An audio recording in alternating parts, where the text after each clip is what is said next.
too common to say, too easy to say that in today's world we have an opening gap between have and have-nots, which is a phenomenon which has been increasing dramatically in last years.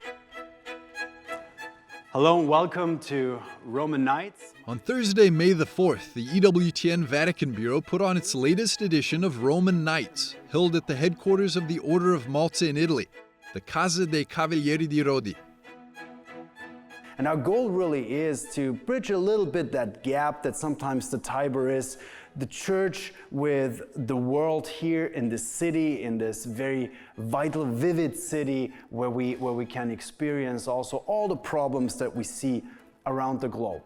And our topic today is church and charity, a very important topic.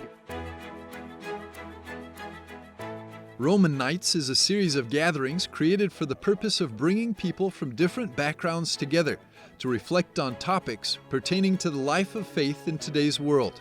The theme chosen for this May was the Church and Charity, and brought together Ambassador Antonio Zanardi Landi, Reverend David Hulshof, and Doctor Alessandro Pernigo for a discussion that touched on the role of charity in the formation of seminarians, in medical research and artificial intelligence, as well as the concrete help and relief provided by thousands of Catholic charities such as the Order of Malta. Throughout the evening, a common theme was Pope Francis's message of looking towards the peripheries. Pope Francis talks about the shepherd should have the smell of the sheep, and going to the peripheries means, who are those that are in that, in the pasture, shall we say, that need to be fed. And of course, I'm not talking now about physical food. I'm talking about spiritual food. We have a world that's in many ways devoid of God, So the peripheries perhaps are those who are in the world with the rest of us, all of us together, finding themselves in sometimes very lonely, again, ostracized, depressed ways because they're wondering what value does my life have? Isolation, loneliness, and depression are symptoms of our modern society and are disproportionately affecting our younger generations, who are having trouble building relationships and communicating with their peers. Another age group that's often overlooked when discussing the impact of technological developments is the elderly. Thinking about next future, the periphery will be the elderly people, because we have a problem with birth rate, where medicine and healthcare is progressing and we will improve. So our expectancy of life is lasting longer, and we will have a problem of caring elderly people.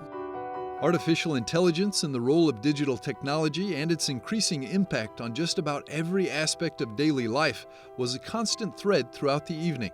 While there was much preoccupation that the alienation that technology is causing could affect people's empathy and ability to relate to one another, Father David Hulshof, who works with seminarians from the Pontifical North American College on their apostolic formation, brushed aside those worries, saying that no AI robot can provide what a human being is seeking.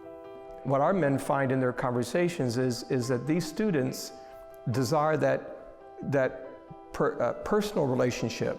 They've got so much technology at their fingertips, but when our men go to engage them about the basic questions of life, about God, about what does my life mean, artificial intelligence can't do that.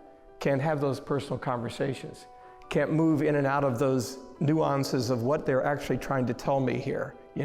What are their needs? Why are they lonely when they got all these things ahead of them? What is innately part of the human being that can never, you could do all kinds of things with artificial intelligence, but you cannot reach that, recesses of the heart. That St. Augustine would talk, my heart is restless until it rests in thee, O God.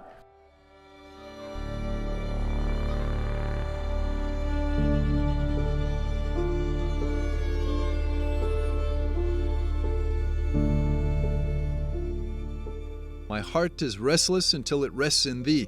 Those iconic words from St. Augustine embody one of the foundational elements of Christian charity that cannot be forgotten. Regardless of how effective the new technology may be, or how pressing and overwhelming the challenges may look like, at the bottom of it all, people are looking for a relationship, one with their fellow citizens, and ultimately, one with Christ. Christian charity brings that into focus.